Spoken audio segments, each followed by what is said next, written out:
I'm a 27-year-old woman, and I need to tell you about the relationship that nearly destroyed me and the ex-boyfriend who thought he could just waltz back into my life after throwing me away like garbage. This story is embarrassing to tell because if I'm being completely honest, I lost myself in this relationship.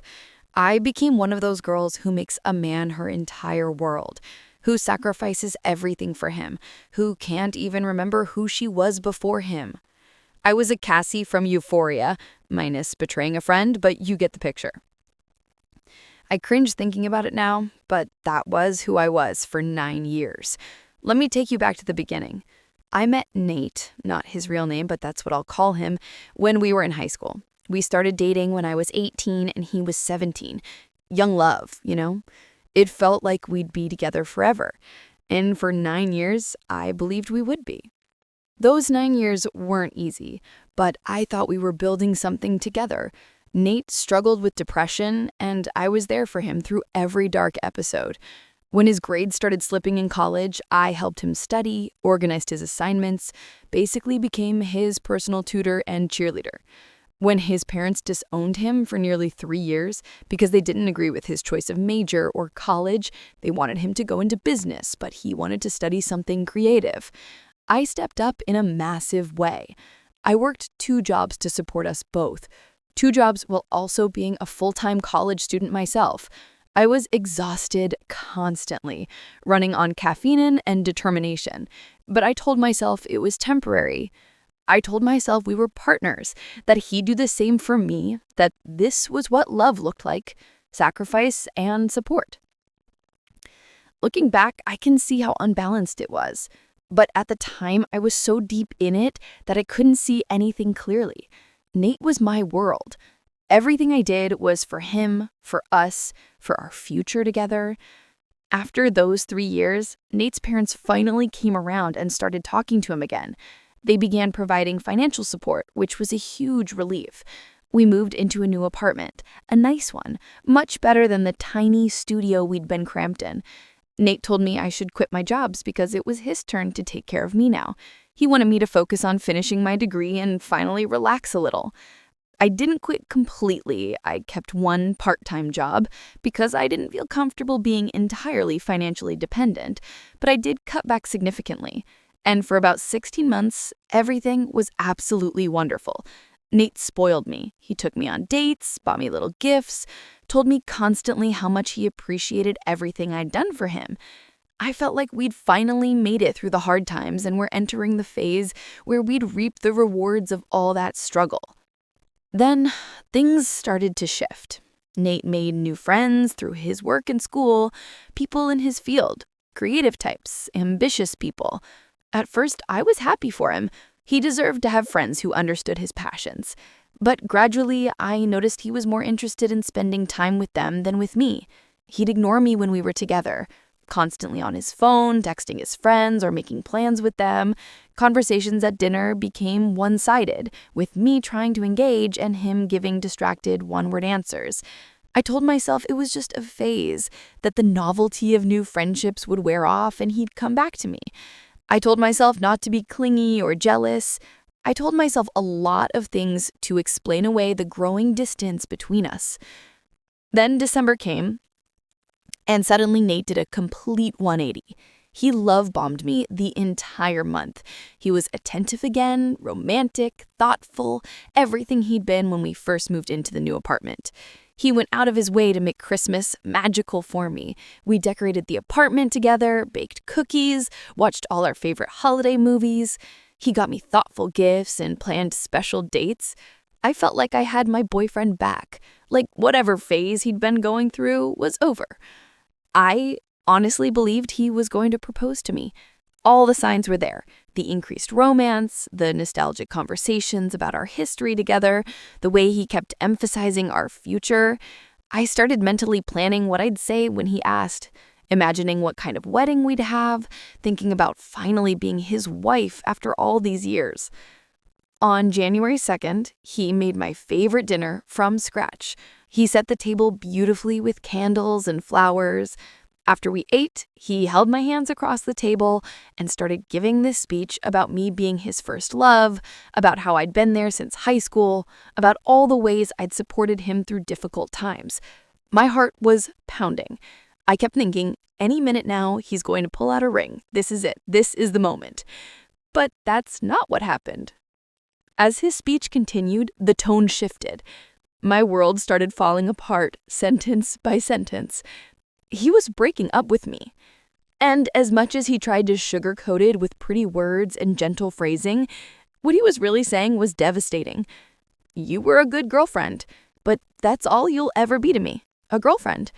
I don't see you as my wife or the mother of my children. You served your purpose. I don't need you anymore. I need someone on my level.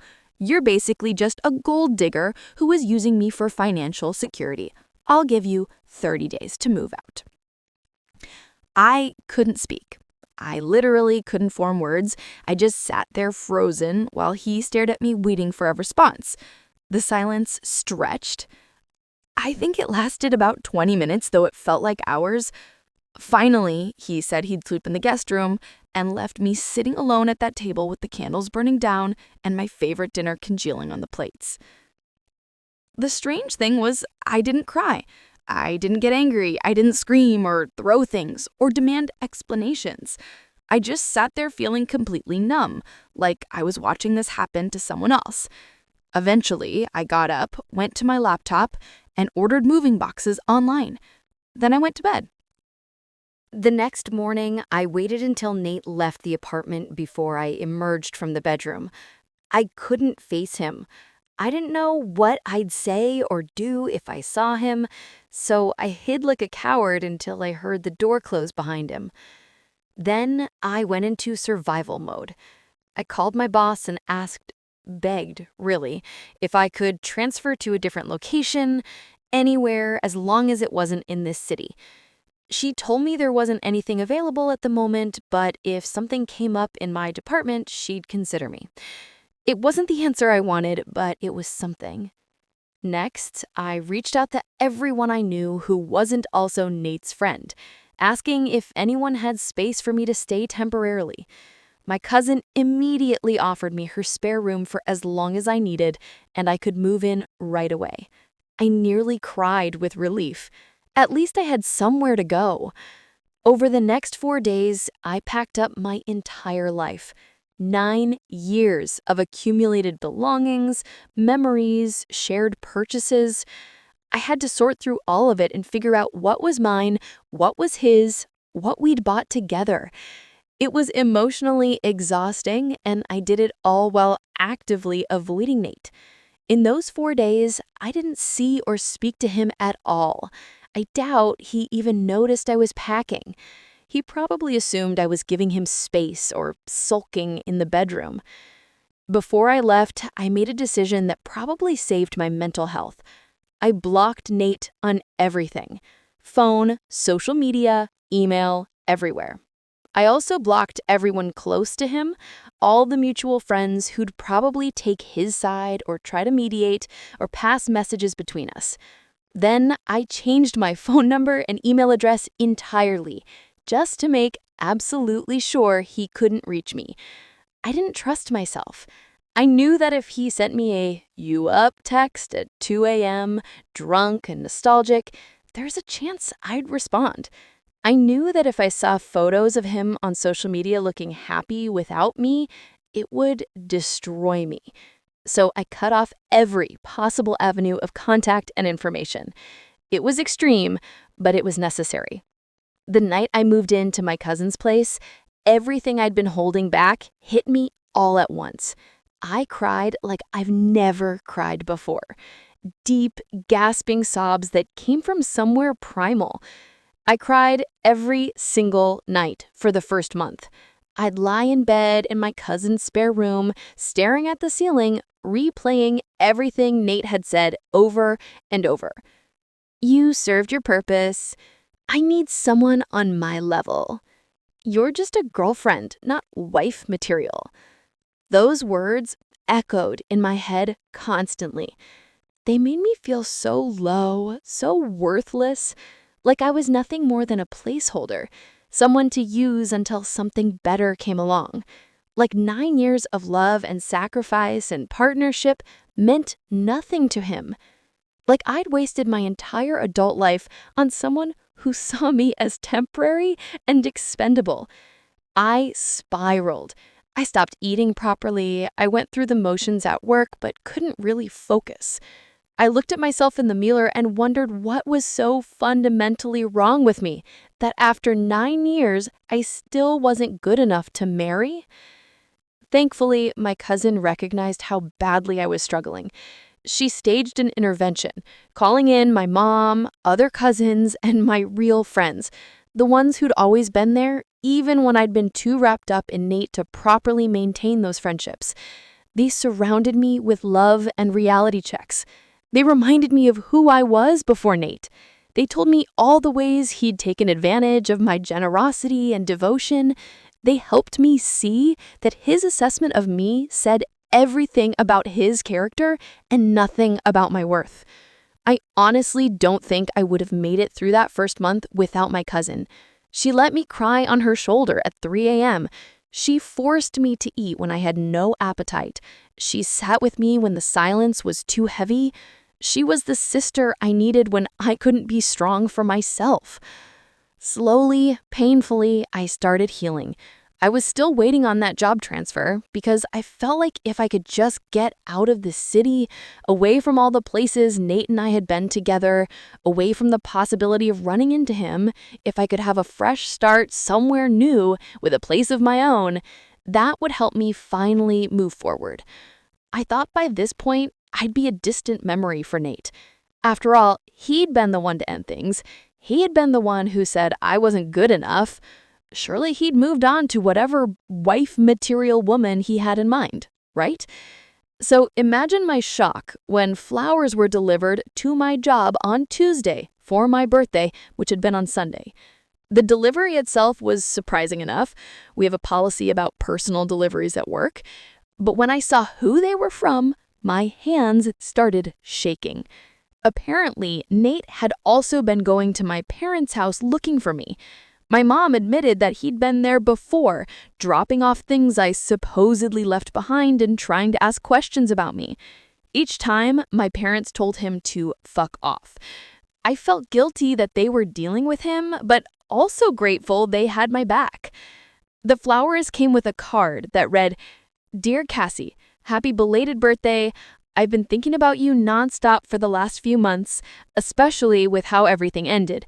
I need to get something off my chest that I feel will haunt me for the rest of my life if I don't tell you this to your face. But I've no way of contacting you. If it's possible, can we meet up in the near future? Nate." I stared at that card for a long time, my mind racing. What could he possibly want? What was haunting him that he needed to say to my face? Why now, months after completely destroying me? Everyone in my life told me to ignore him. My cousin, my mom, my friends, they all hated him for what he'd done to me. And they didn't want him to have any opportunity to hurt me again. They thought he was just trying to assuage his guilt or pull me back in for his own selfish reasons. But I couldn't lie, my curiosity was eating me alive. Part of me wanted to know what he had to say. Part of me wondered if he was going to apologize, really apologize.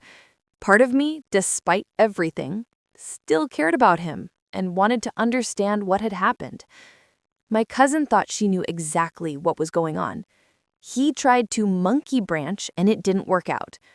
Monkey branching, when someone lines up their next relationship before ending their current one, so they can swing from one to the other without being alone. The theory was that Nate had someone else in mind when he broke up with me, but things hadn't worked out with her, so now he was trying to come back. Other people online thought he'd cheated on me back in December, during all that love bombing. They theorized that he'd been having an affair, felt guilty, tried to overcompensate with excessive romance, and then broke up with me to be with the other woman.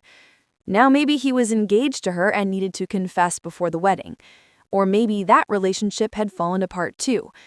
Either way, he was trying to make himself feel better about something, and I was just a means to that end. The pathetic thing is, if he'd cheated and told me that was the reason he was breaking up with me, I don't think it would have hurt as much. At least then I'd understand. At least then it would be about his weakness and betrayal, not about me being fundamentally unworthy of commitment. I was torn. Against my better judgment and everyone's advice, I decided I needed to know. I needed closure or answers or something. So I agreed to meet him, but on my terms.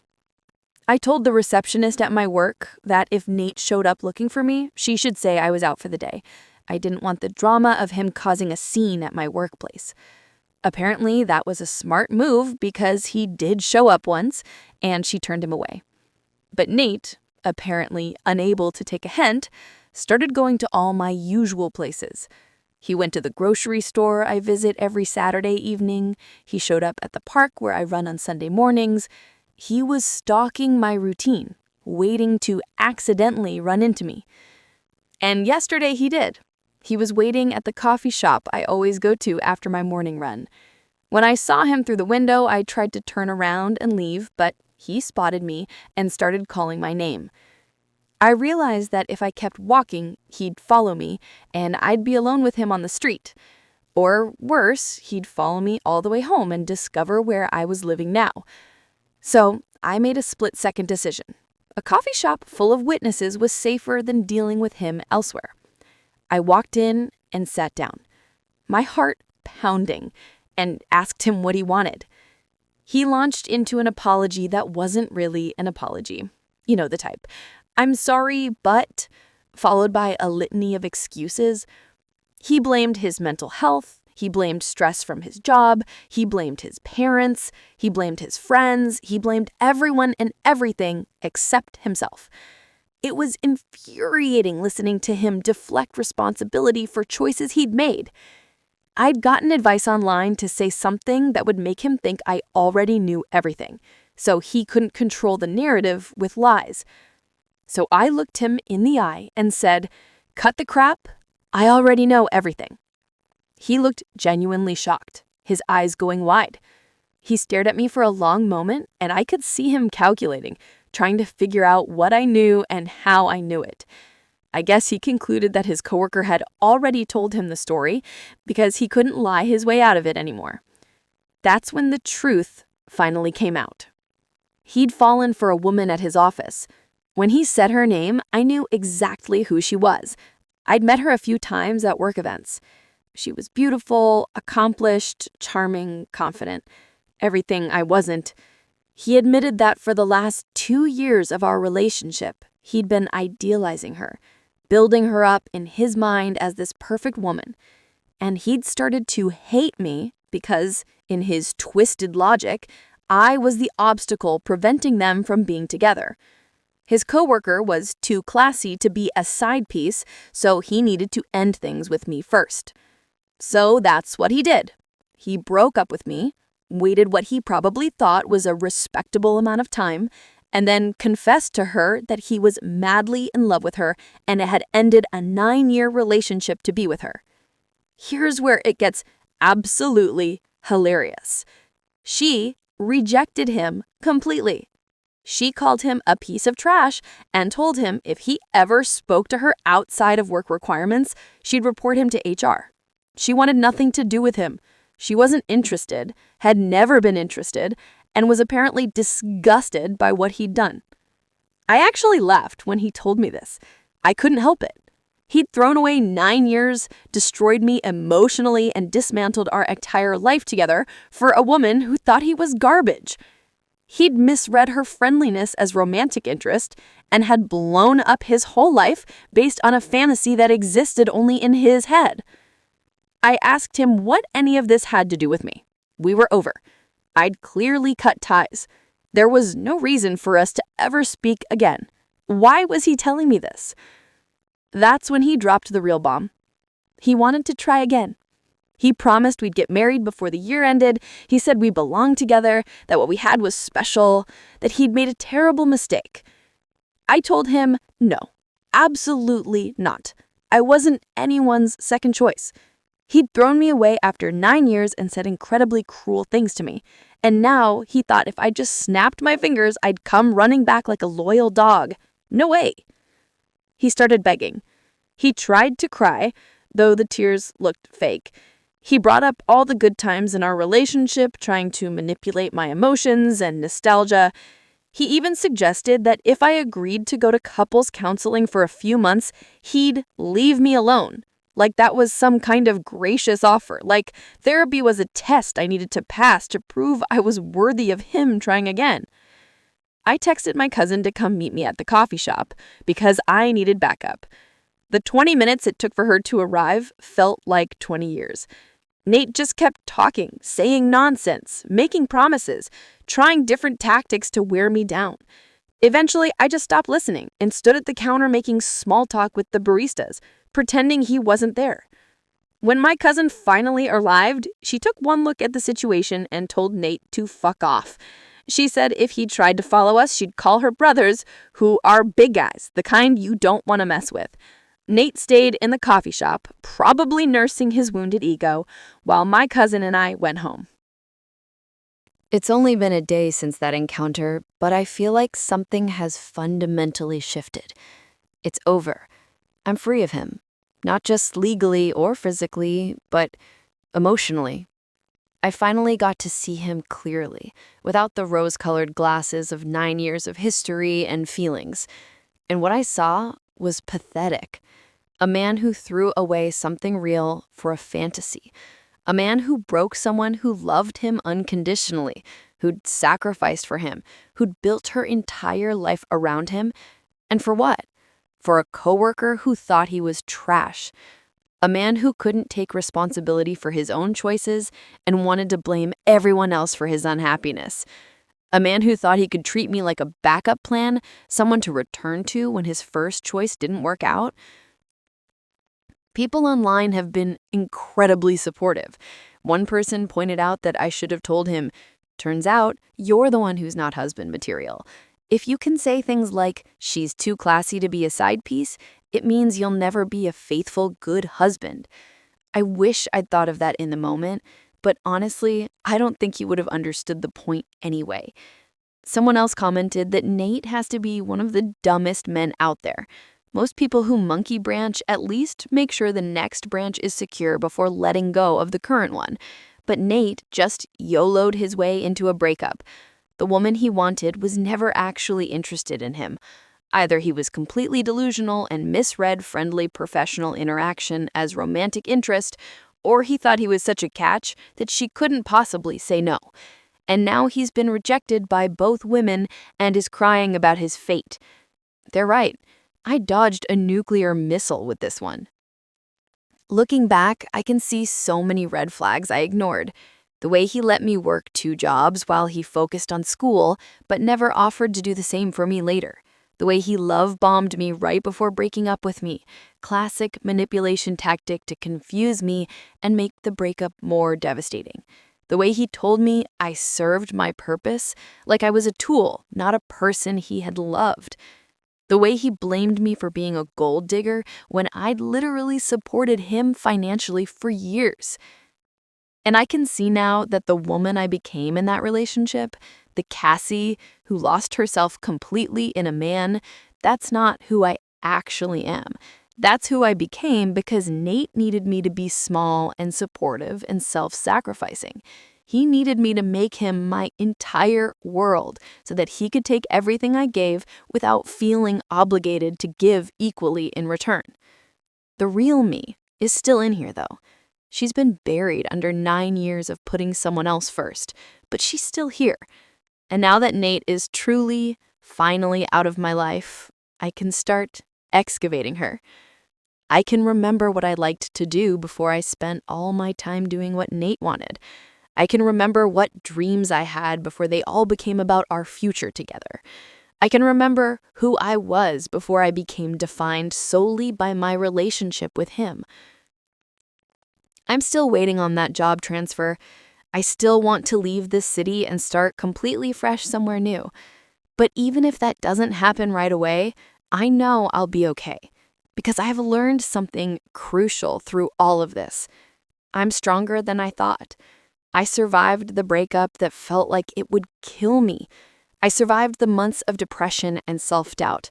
I survived seeing him again and hearing his pathetic attempts to manipulate me back into his life. And I said no. I chose myself.